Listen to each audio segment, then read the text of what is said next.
And Butch, it's another Islanders win. It's 10 in a row. It's been now 25 days of winning hockey for the New York Islanders. And this one, they had no excuse in this one. They were the rested team. They came out, backed off a little bit, gave up a shorthanded goal, and then just got back to their hockey game. Yeah, and I think Clutterbuck said pretty much the whole story is that, you know, they play a certain style, and when they stick to that kind of style and they get contributions from everyone, whether it's a guy that's playing in the minor leagues or a guy that's playing in the National Hockey League, everybody just seems to fit in and just go about their business, and they understand that they struggle at different times, but they have the ability to get it all together, and that's really what happened tonight, is that even though they gave up that shorty, Brendan, they just stayed right with it and got a quick one and just continued on from there. So this is a team that's playing with an awful lot of confidence right now, but and a lot of good goaltending and a lot of discipline. A lot of good things for the New York Islanders right now, but in the first period, again, they had to play from behind in this one. They were down 1-0. They got a power play, and they haven't had a lot of those and wound up having a puck in the back of their net. And they got just a little bit lazy with it, actually, and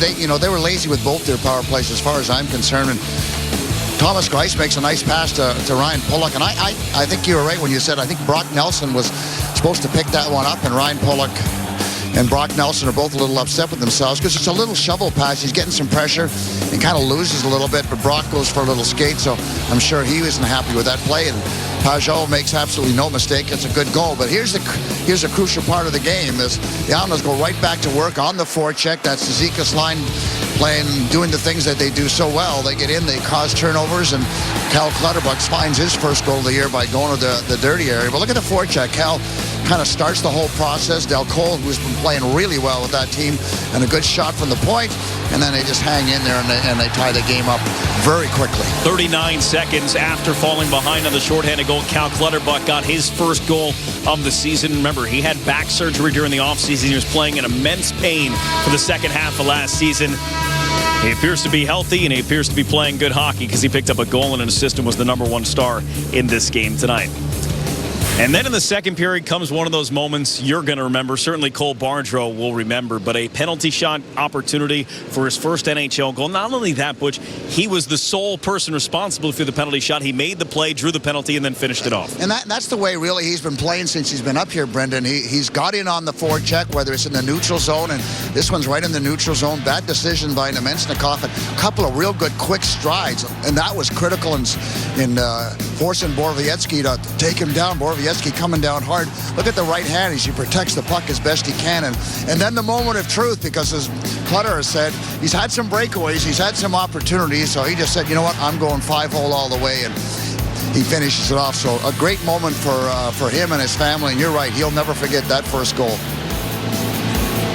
He's a rookie. He played 230 games in the American Hockey League before getting his chance, and he's had a few breakaways during this short stint in the National Hockey League, who, by the way, he doesn't know what it's like to lose an NHL game. Neither does Oliver Wahlstrom. They've come in the lineup, and the Islanders haven't lost since, but he scores on a penalty shot, and he becomes the 7th player in NHL history, at least since 1933, to score their first career goal on a penalty shot.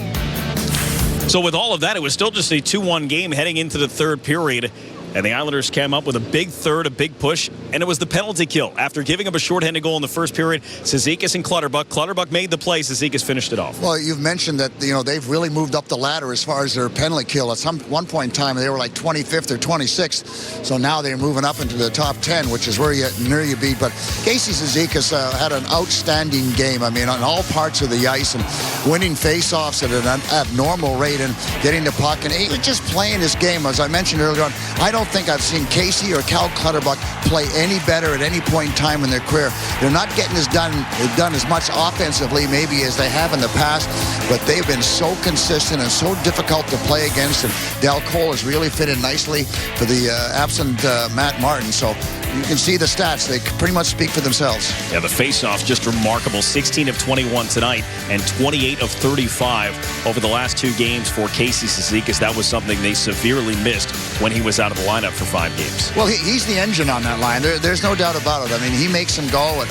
centerman is always an important part of the line, but for Cizikas, he plays so hard. He comes back hard. He's so good in his own zone. He's good on the penalty kill, and Cal Clutterbuck is a tremendous fit, as Matt Martin has been. But when Cizikas is in the lineup and he's on his game, it just makes that a very formidable line, not only from an offensive standpoint, but from a defensive standpoint. Nobody wants to play against those guys. All right, Butch, before I let you go, this is now a 10-game winning streak for the Islanders, and there are not that many people that know what it's like to win 10 consecutive games. You are one of them. You were on that last team that did it, 15 games back in 1982. What's it like to be in the locker room right now? Oh, it's amazing. I mean, you're so full of confidence, Brendan, and right now you can take on the world, and you're ready for the world. So these guys are riding a super wave, and when you go into the next game, you don't even think about winning. You just automatically assume you're going to win because your game has been that good.